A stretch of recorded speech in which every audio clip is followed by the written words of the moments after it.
हमारे संघ के सबसे बड़े गार्जियन के रूप में समझ लीजिए मोहन जी भागवत का यहाँ प्रवास था 3 दिन का। आखिरी दिन मुझे उनसे मिलने का मौका मिला तो उन्होंने मुझे 3 चीज़ें बताई और मैं बहुत सौभाग्यशाली हूँ जिसको इतने बड़े शीर्ष नेतृत्व का मोहन जी भागवत जैसे लोगों का दिशा निर्देश मिला, मुझे उनका आशीर्वाद मिला। मुझे उन्होंने मुझसे कहा, बेटा 3 चीज़ें याद रखना हमेशा जीवन में, एक धैर्य, उत्साह और लगन।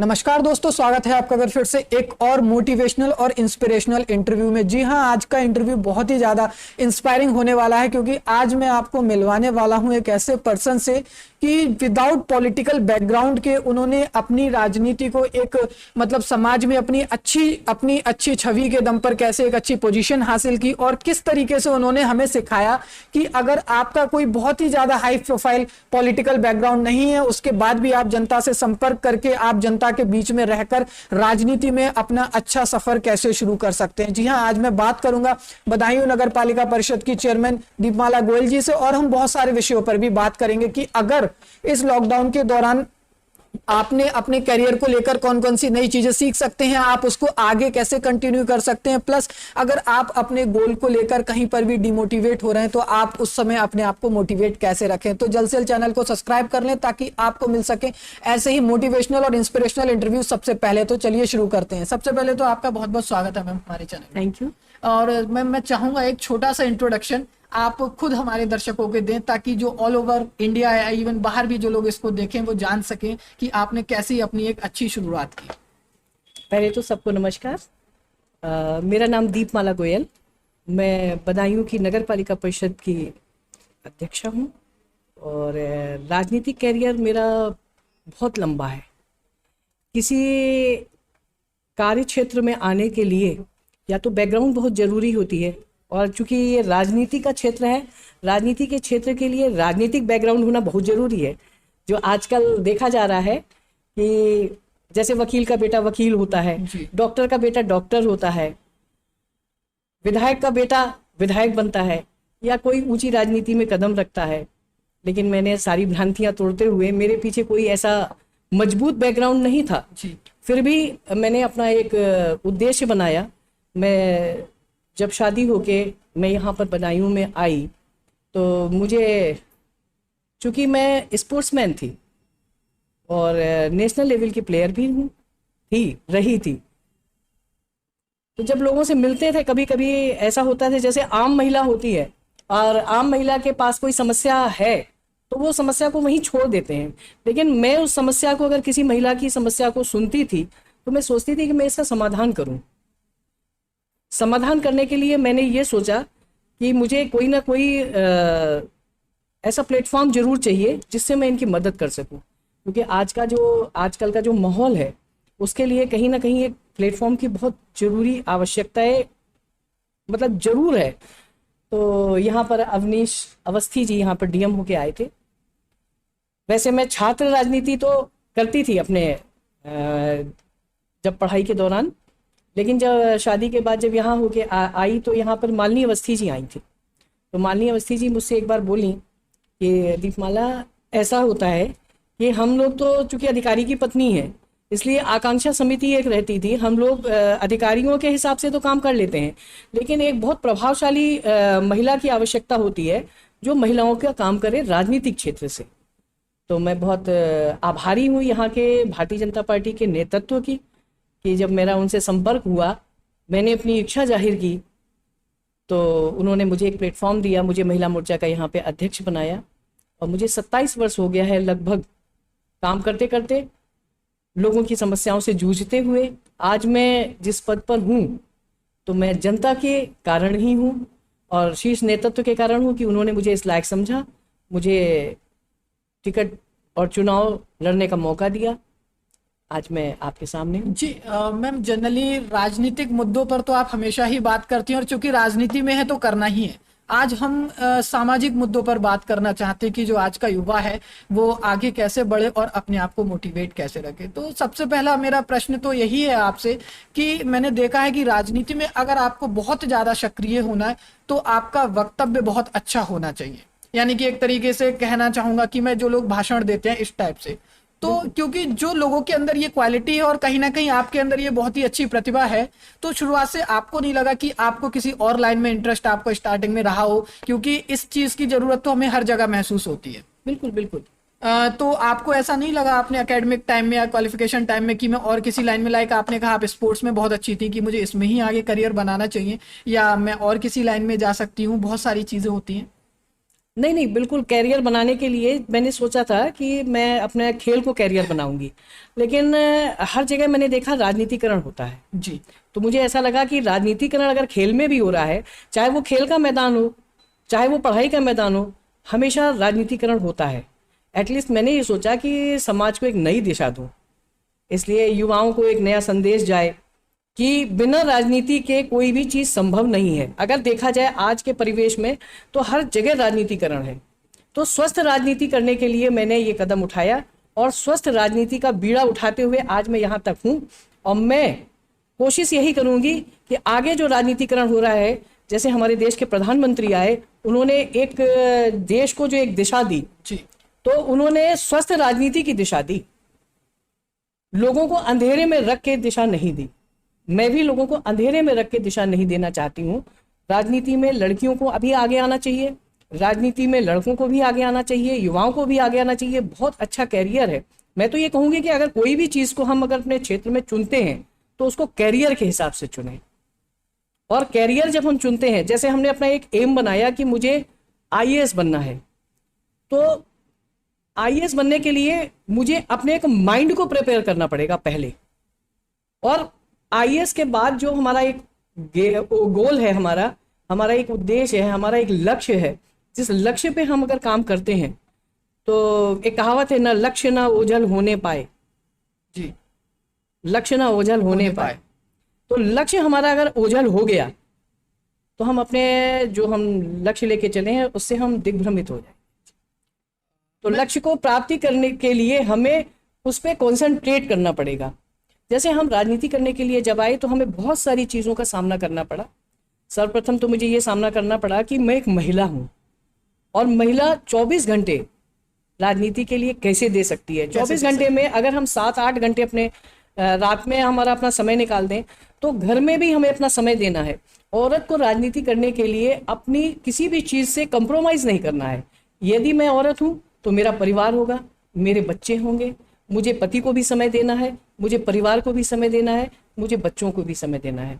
तो महिलाओं की राजनीति करने के लिए मैं महिलाओं को सबसे पहले ये कहूँगी कि राजनीति करने के लिए प्लेटफॉर्म बहुत अच्छा है, वो उसमें बहुत आगे बढ़ सकते हैं बनिस्बत इसके कि अपनी परिवार के दायित्वों को निभाते हुए, जो हमारे परिवार के दायित्व हैं उनको निभाते हुए अगर हम राजनीति करेंगे तो आपका परिवार आपके साथ खड़ा होगा। और किसी भी क्षेत्र में जाने के लिए जब तक आपका परिवार आपके साथ नहीं होगा, समाज आपके साथ नहीं होगा, जैसे परिवार एक्सेप्ट करता है, घर में अगर कोई नया मेहमान आता है तो परिवार पहले से माइंड मेकअप कर लेता है कि मेरे घर में ये आने वाला है। ऐसे ही राजनीति है। राजनीति में भी जो हमारे लोकल के नेता होते हैं वो भी एक्सेप्ट करते हैं कि हमारे आने वाला मेहमान कितना हमारे लिए प्रभावशाली होगा, कितना हमारे लिए, तो सारी चीज़ें इस पे भी निर्भर करती हैं।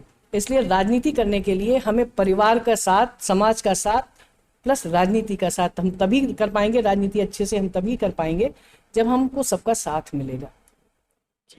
मैम, जैसे कि अभी आपने बताया कि 27 वर्ष हो गए आपको इस सफर में, और मैं बात करूं कि अगर किसी भी फील्ड की, तो कहीं ना कहीं लोगों का 2 चीजें अपने साथ लेके चलते हैं मैक्सिमम लोग। एक तो अपना बी प्लान कि अगर ये नहीं हुआ तो मैं ये करना चाहूंगा, और दूसरा ये कि कई बार लोगों को डिमोटिवेशन भी होता है बीच बीच में, हम किसी भी फील्ड में, कि क्या मुझसे हो पाएगा या नहीं, मैं कैसे मैनेज कर पाऊंगा, या हम अगर इस चीज को करते। तो कभी भी आपके मतलब जीवन का कोई भी ऐसा क्षण रहा हो कि आपको लगा हो कि मुझे अब ये सब चीजें छोड़ देनी चाहिए या मैं नहीं कर सकती आगे कंटिन्यू, उस समय में आपने जो आपका मतलब था, उस समय आपने अपने आप को कैसे मैनेज किया और कैसे संभाला? ये तो बहुत इंटरेस्टिंग है। मैं बताऊं, एक स्मृति भी है मेरे साथ जुड़ी हुई है कि मैं 2007 में, पहले मैंने 2000 में चुनाव के लिए अप्लाई किया था टिकट के लिए। उस समय हमारे प्रदेश अध्यक्ष कलराज जी हुआ करते थे। तो कलराज जी ने मुझसे कहा कि दीपमाला, अगर टिकट तुमको पार्टी देगी तो चुनाव लड़ना, अगर पार्टी टिकट नहीं देती है तो जिसको टिकट दे उसका चुनाव लड़ाना। मैंने कहा जी सहजता से स्वीकार किया। पार्टी ने टिकट मुझे नहीं दिया, मैंने अप्लाई किया था, मैंने अपना नाम विड्रा किया। 2007 में पार्टी ने मुझ पे भरोसा किया, मैंने पार्टी से मांगा, पार्टी ने मुझ पे भरोसा किया, पार्टी ने मुझे दिया, शीर्ष नेतृत्व ने, लेकिन किन्हीं कारणों मैं चुनाव हार गई। तो मनोबल टूटता तो है ही है, कोई भी चुनाव हम हारेंगे तो मनोबल टूटता है। उसी समय हमारे यहाँ हमारे संघ के सबसे बड़े गार्जियन के रूप में समझ लीजिए मोहन जी भागवत का यहाँ प्रवास था 3 दिन का। आखिरी दिन मुझे उनसे मिलने का मौका मिला तो उन्होंने मुझे 3 चीज़ें बताई, और मैं बहुत सौभाग्यशाली हूँ जिसको इतने बड़े शीर्ष नेतृत्व का, मोहन जी भागवत जैसे लोगों का दिशा निर्देश मिला मुझे, उनका आशीर्वाद मिला मुझे। उन्होंने मुझसे कहा, बेटा 3 चीज़ें याद रखना हमेशा जीवन में, एक धैर्य, उत्साह और लगन। 3 चीज़ें उन्होंने कही थी और पॉइंट कहा था कि कभी भी धैर्य में अपनी धैर्यता मत खोना, उत्साह में कमी मत लाना, लगन मत छोड़ना। 3 चीज़ें उन्होंने बताई थी, मैंने अपने जीवन में उसको आत्मसात किया और उनके बताए हुए रास्ते पे मैंने कभी धैर्यता नहीं छोड़ी। कितनी भी तकलीफ आई, कितना भी मेरा कभी कभी मनोबल एकदम गिर जाता था, मैं परिवार की तरफ देखती थी, मैं समाज की तरफ देखती थी, मैं सोचती थी कि मैं कैसे लड़ूं इन लोगों के लिए, मुझे लड़ाई लड़नी है। और जब परिवार की तरफ देखती थी तो मैंने सोचा था कि मेरा परिवार कब तक इन सब चीज़ों को झेलता रहेगा, समाज के ताने, लोगों के ताने, निष्क्रियता, सारी चीज़ें जब आती थी तो फिर एक बात ध्यान में आती थी कि भागवत जी ने मुझसे ये कहा था, धैर्य भी नहीं छोड़ना है, उत्साह भी नहीं छोड़ना है और लगन भी नहीं छोड़नी है। तो मैंने तीनों चीज़ों को गांठ बनाया और अपने जेहन में उसको आत्मसात कर लिया। ना धैर्य छोड़ा, ना उत्साह छोड़ा, ना लगन छोड़ी। उसका प्रतिफल है कि आज मैं यहाँ पर। बहुत ही अच्छी चीज़ मैम आपने हमें बताई कि हमें तीनों चीज़ों पर हमेशा ही फोकस करना चाहिए ताकि लोग जो है कभी ना कभी अपने मतलब जो है लक्ष्य को प्राप्त करेंगे। मैम एक ज़रूरी सवाल आपसे ये पूछना चाहूँगा कि जैसे कि आपने अभी हमें 3 पॉइंट्स काउंट कराए, धैर्य, लगन और उत्साह, तो इसका मतलब यही हुआ कहीं ना कहीं कि आपने जो है एक समय निर्धारित नहीं किया कि मुझे इसी समय तक ये कार्यकाल मतलब कार्य करना है। इसका मतलब ये है कि कहीं ना कहीं हमें वो लक्ष्य जो है अपने जीवन में अवश्य प्राप्त होगा। लेकिन अगर मैं बात करूं कि आज के समाज की और खास करके जहां से हम लोग बिलोंग करते हैं, मैं बहुत ज़्यादा हाई प्रोफाइल सिटीज़ की बात नहीं कर रहा हूँ, यहाँ पर लोगों की मानसिकता स्त्रियों को लेकर आज भी उतनी विकसित नहीं है।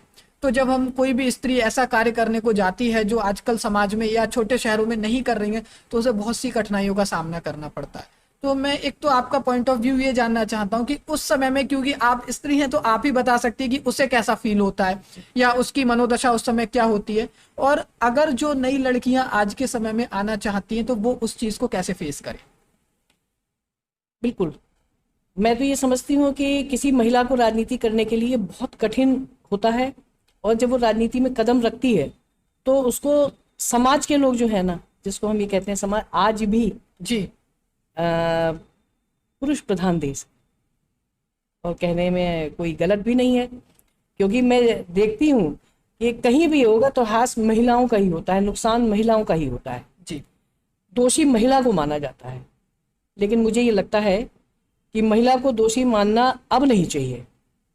मैंने कई ऐसी जगह देखी है जहाँ पे महिलाओं को, आज हम ये कहें कि अगर किसी महिला की कोई बात है, अभी आप मेरे सामने बैठे हुए थे, कई वाकये आए होंगे, आपने देखा होगा और आपने महसूस भी किया होगा कि मैं कैसे इन लोगों के साथ करती हूँ। महिला को सबसे पहले अपनी गरिमा का ध्यान रखना चाहिए। महिला को एक बात हमेशा ध्यान में रखनी चाहिए कि उसके साथ जब हम घर से बाहर कदम रखते हैं और एक नई जगह जाते हैं तो मुझे 3 चीज़ें हमेशा ध्यान में रखनी चाहिए।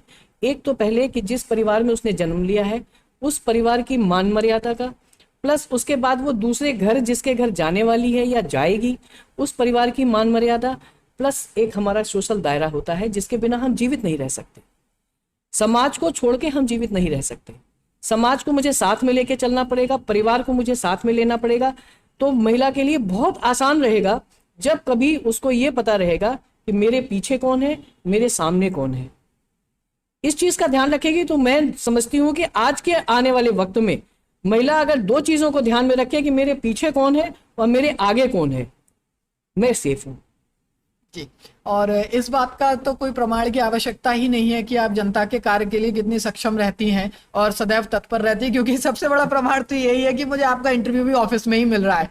मैंने सोचा था कि ज्यादातर लोगों के साथ मैं पर्सनली भी कर लेता हूँ, लेकिन इतना टाइम भी नहीं है कि हम अलग से टाइम निकाल कर उस चीज को कर सकें। सबसे बड़ी चीज मैम जो मैं अभी बात करना चाहता हूँ कि जो हमारा आजकल का युवा है कि बहुत जल्दी, जैसे बेरोजगारी की अगर हम बात करें, कहीं ना कहीं मैं एक चीज आपसे इसका पॉइंट ऑफ व्यू जानना चाहता हूँ कि जो गवर्नमेंट सेक्टर्स हैं उनमें एम्प्लॉयमेंट इतना नहीं है मैक्सिमम, लेकिन किस तरीके से वो, जैसे कि मोदी जी अभी आत्मनिर्भर भारत को लेकर बहुत ज्यादा मतलब सक्रिय हैं, और कहीं ना कहीं मैं बात करूं आत्मनिर्भरता की, मतलब कि एंटरप्रेन्योरशिप कि लोगों को अपना उद्योग चलाना चाहिए, छोटे छोटे बिजनेसेस क्रिएट करने चाहिए, और वो उसको बदायूं के लेवल पर अगर मैं बात करूं, क्योंकि यहाँ की जनता आपसे बहुत ही अच्छी तरीके से परिचित है, तो वो क्या नया कर सकती है, और मैं चाहूंगा एक ऐसा गाइडेंस भी दें ताकि उनके पेरेंट्स भी अपने बच्चों को इन चीजों में आगे बढ़ चढ़कर हिस्सा लेने के लिए उत्साहित करें। हाँ, मैं अभी देख रही हूँ कि जरा जैसे कि कोई लेटेस्ट कल की भी बात देख रही थी कि किसी ने किसी का अकाउंट हैक कर लिया, जी, कोई किसी को फोन करता है। ये सिर्फ बेरोजगारी का ही तो कारण है कि आज किसी का फोन हैक करके उससे पैसे मंगाना, या इस तरह के स्टेटमेंट डाल देना कि मेरा बच्चा बहुत बीमार है, बहुत पैसे की आवश्यकता है, एक एक रुपए भी देंगे, लाइक करेंगे। तो ये सब चीजें जो है ये बेरोजगारी का ही कारण है, क्योंकि आज युवा दिग्भ्रमित हो गया है। जी, जैसे हमारे यहाँ नगर पालिका है, नगर पालिका में भी एक अगर कोई वैकेंसी निकली तो ड्राइवर की खाली वैकेंसी निकल रही है, वो आउटसोर्सिंग से है, 6,000 रुपये उसकी सैलरी है, उसके भी कोई वो नहीं है कि उसको हर महीने उसको बेचारे को मिलेगा भी। युवाओं को लोग दिग्भ्रमित करते हैं कि आज ये नौकरी निकलेगी, आज ये नौकरी निकलेगी, जबकि मोदी जी बराबर लगातार एक बात कह रहे हैं कि हमारा भारत, जैसे अभी बेरोजगारी के लिए अपना उद्योग लगाए अपना। अभी मोदी जी ने ये कहा कि 50 वर्ष के आयु के लोगों को रिटायर कर दिया जाएगा। उसकी वजह ये है कि यूथ आगे बढ़े, उसको आगे मौका मिले। नौकरियां, भारत की आर्थिक दृष्टि को देखते हुए नौकरियां इतनी नहीं हैं। नौकरी करने के लिए उन्होंने अभी जो एक लागू किया है कि एक ही उस पर सारे लोगों के एग्जाम हो जाएंगे, एक ही उस पर नौकरी लग जाएगी। आगे आने वाले वक्तों में नौकरी इतनी मुश्किल हो जाएगी लोगों के लिए करनी। प्राइवेट सेक्टर में लोग जा रहे हैं, कभी सैलरी की, कभी दिक्कत, कभी बाहर की। जैसे अभी वैश्विक महामारी आ गई, बाहर के लोग भी यहाँ आ गए। लोग प्रेरित कर रहे हैं कि अपना हम रोजगार करें। तमाम ऐसे सुनहरे मौके हैं, तमाम ऐसी सुनहरी नीतियां हैं कि उसको अगर बेरोजगार युवक हैं, नए युवक हैं, अगर एनर्जी अपनी सही कहीं ठोस जगह पे लगाते हैं, जैसे बदायूं के लिए भी हम लोग सोच रहे हैं, हमारा भी अपना प्लान है। जैसे अब नगर पालिका है, नगर पालिका हम तो यही कहेंगे कि जैसे हमारे यहाँ कूड़ा निस्तारण का है, अब हम उससे कैसे उसको बना सकते हैं। आज देखते हैं, हम बच्चों का देखते हैं कि कोई बिजली बना रहा है, कूड़े से बिजली बना रहा है कोई किसी। तो अगर हम अपनी एनर्जी कंसंट्रेशन हम अपना अगर किसी चीज के लिए करते हैं, तो मैं समझती हूँ कि युवा देश का भविष्य है, और उस देश के भविष्य को निर्धारित करना है कि मुझे किस दिशा में जाना है। आज किसी तमाम ऐसी चीजें हैं जो आप नेट पे खोल के देख सकते हैं कि हम छोटे से हिस्से से कैसे व्यापार कर सकते हैं। बैंक से बहुत आसानी से ऋण मिल जाता है, बैंक में बहुत अच्छे से संपर्क कर सकते हैं। सही जानकारी, जैसे सीधी सी बात है, अभी हम कह रहे थे कि हमें अगर थाने से काम है तो हम समाज कल्याण के ऑफिस में बैठ के अपना काम कराने चाहते हैं, तो ये जागरूकता का अभाव है। आज का युवा अपनी एनर्जी कहाँ वेस्ट कर रहा है, अपनी एनर्जी को सही जगह लगाना है। अगर हमारा थाने का काम है तो हम पुलिस वाले से ही वो काम कराएंगे।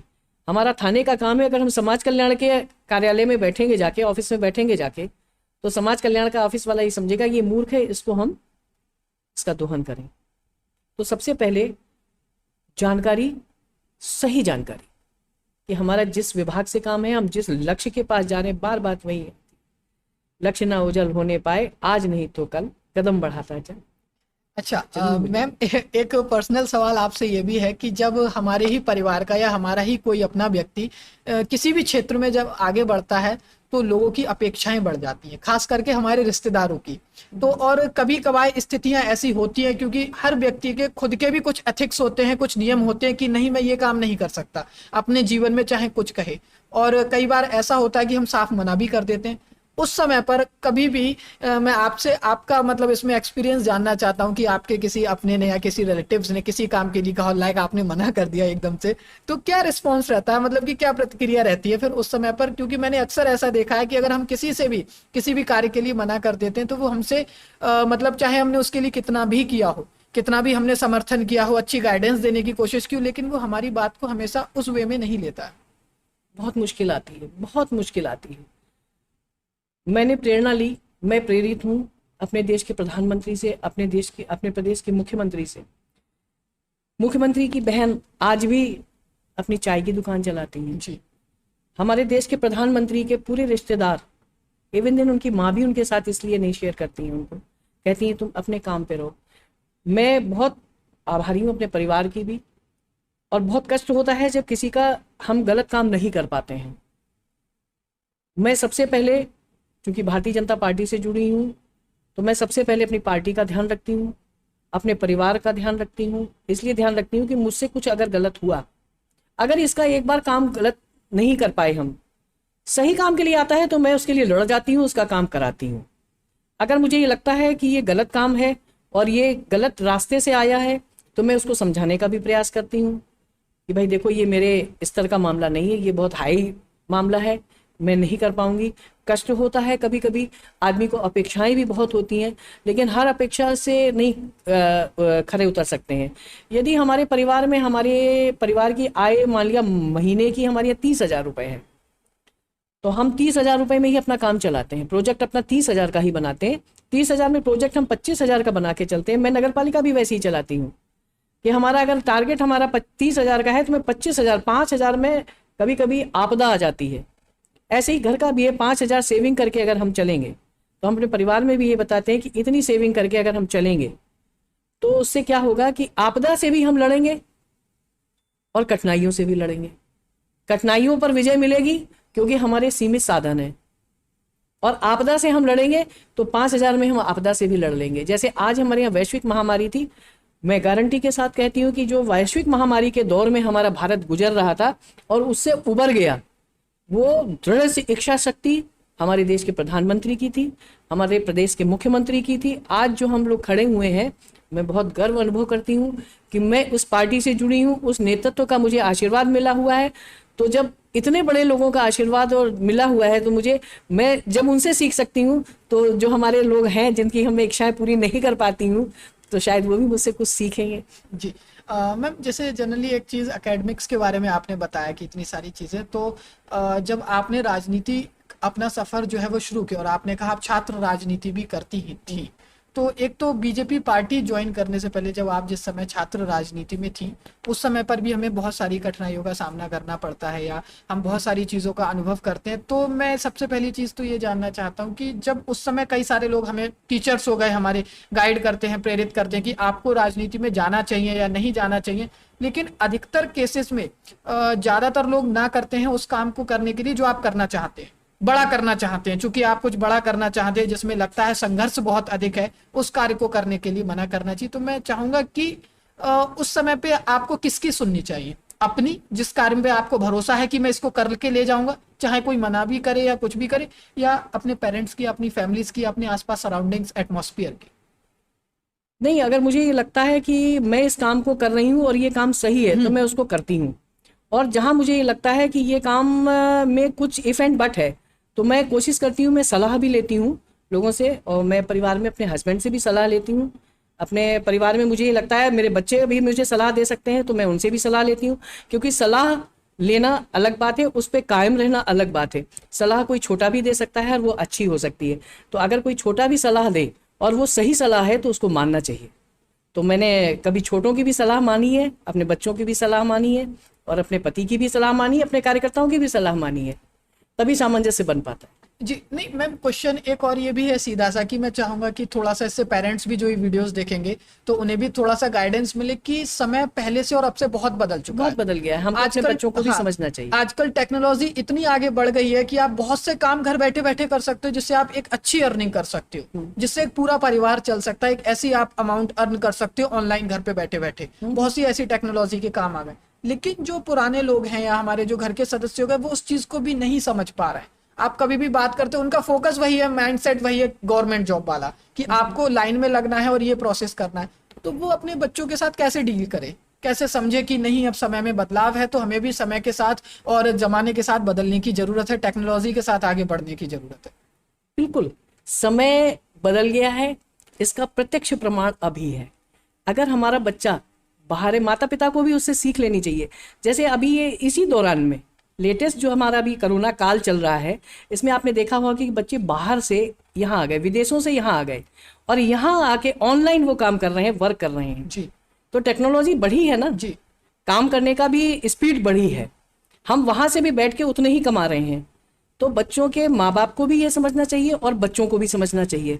बच्चों को माँ बाप की भावना को समझना चाहिए और माँ बाप को भी बच्चों की भावना को समझना चाहिए। कभी टकराव की स्थिति नहीं होनी चाहिए, बच्चों को समझाना आना चाहिए। बच्चा किस दिशा में जा रहा है, वो बच्चा अपने माँ बाप को अगर समझा सकता है तो ये समझ लो जीवन में हमेशा सफल हो जाएगा। और मैं चाहूंगा एक यूथ के लिए ऐसा कोई मैसेज हो कि वो अपने जीवन को एक दिशा दे सकें। और जैसे कि हमारे 3 पॉइंट्स अभी जो निकल के आए, बहुत अच्छा, ये मुझे बहुत सच में सुन के बहुत अच्छा लगा कि धैर्य, लग्न और उत्साह। क्योंकि उत्साह तो जरूरी है। अगर हम अपनी छोटी छोटी जो हमारी अचीवमेंट्स हैं, अगर हम उनको भी सेलिब्रेट करते हैं तो अंदर से एक नया उत्साह आता है कि नहीं, अब मुझे और अच्छा करना है। और धैर्य का तो सीधा सा मतलब आपने जो हमें इतना अच्छा समझाया कि एक कोई निश्चित टाइम नहीं है आपकी सक्सेस के लिए, अगर आप उसमें लगनशील हैं तो जरूर वो एक समय के बाद आपको मिलेगी।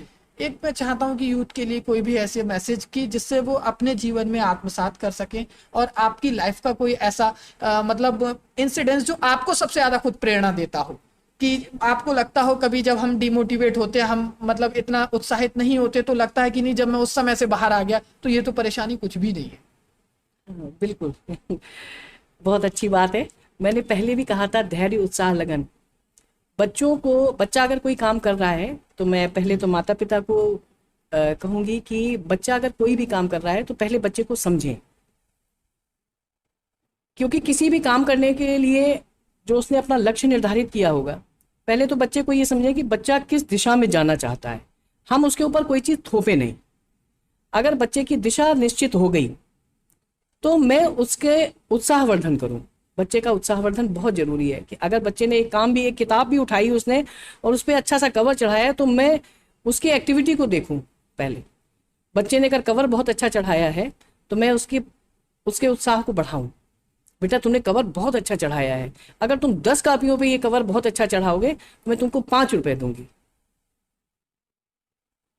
तो उसके अंदर एक भाव आया कि मैं ये काम बहुत अच्छा करूंगा तो इसके वजह में मुझे मम्मी ने एक तो प्यार भी बहुत किया और उसके बाद मुझे 5 रुपए भी मिले, रिवॉर्ड भी मिला। तो उसके अंदर क्या होगा, उत्साह बढ़ेगा काम करने का। जब उसको रिवार्ड मिलता है किसी काम का तो निश्चित रूप से आप समझ लो कि ये उसकी लाइन निश्चित हो गई। अगर उसने रिवार्ड पे काम करना शुरू कर दिया तो उसको उसकी दिशा मिल गई। तो सबसे पहला काम है माँ बाप का कि बच्चे को दिशा देना है।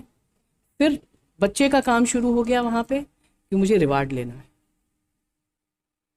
तो लक्ष्य हमारा हमें मिल जाए। वही है कि लक्ष्य ना ओझल होने पाए, आज नहीं तो कल, आज नहीं तो कल कदम बढ़ाता है। कदम बढ़ाता है। Thank you so much ma'am, आपने इतना कीमती समय हमें दिया और उम्मीद करता हूं कि बहुत सारे लोग इस चीज़ को देखने के बाद बहुत कुछ नया सीखेंगे। सबसे बड़ी चीज़ दोस्तों मैं आपको बताऊं कि जो अभी हमने नोटिस की कि आपको अपने आप को एक टाइम नहीं देना है। अगर आपको विश्वास है कि आप इस चीज़ में अच्छा कर सकते हो, आपको बी ऑप्शन नहीं रखना है, बी प्लान नहीं रखना है कि नहीं ये नहीं हुआ तो ये कर लूंगा, ये नहीं हुआ तो ये कर लूंगा। जो करना है और आपको विश्वास है कि ये मेरी दिशा सही है और मेरी लाइन सही है, तो आप अपने लगन के साथ उस चीज को करते रहिए। आज नहीं तो कल वो आपका लक्ष्य जो है आप जरूर अचीव करेंगे। आप देखते हैं कहीं ना कहीं, और मैं बात करूंगा खासकर उन लोगों के लिए राजनीति पर जो ये कहते हैं कि आज का देश हमारा ऐसा चलना चाहिए या वैसा चलना चाहिए, हमें ये करना चाहिए, तो एक बार आपसे भी ये कहना चाहूंगा कि आपको भी खुद समाज के बीच में जाकर देखना चाहिए कि कितना संघर्ष करना पड़ता है, हमें कौन कौन सी परेशानियों का सामना करना पड़ता है। क्योंकि आप किसी भी फील्ड में हो, जब धोनी अच्छा खेलता है तो लोग उसकी तारीफ करते हैं, लेकिन जब नहीं खेलता है तो वहां पर लोग ये कहते हैं कि अरे इसे तो खेलना नहीं आता, इसे तो इस जगह पर होना ही नहीं चाहिए, इससे अच्छा तो आप नहीं बराबरी कर सकते उसकी। तो कहीं ना कहीं मैं चाहूंगा कि आप इस समय या जो लॉकडाउन का समय अभी जो हमारे देश में से निकल कर गया है, इसके बाद भी अपने आप को समय दें, अपनी स्किल्स को डेवलप करने पर टाइम दें। अगर आपके अंदर स्किल्स हैं तो आपके लिए ना ही तो जॉब्स की कमी है, ना ही आपके पास काम की कमी है। तो सबसे बड़ी चीज है कि अपनी स्किल्स के ऊपर काम करें और अपने ऊपर काम करें, अपनी कम्युनिकेशन स्किल्स पर काम करें कि कैसे आप लोगों से एक अच्छा कम्युनिकेशन स्किल के जरिए अपना काम ले सकते हैं। तो ज्यादा से ज्यादा वीडियो को शेयर करें और चैनल को सब्सक्राइब करें ताकि आपको मिल सके ऐसे ही लेटेस्ट इंटरव्यू सबसे पहले। हमारे साथ जुड़े रहिए, तब तक के लिए धन्यवाद, अपना ध्यान रखिए। Thank you so much.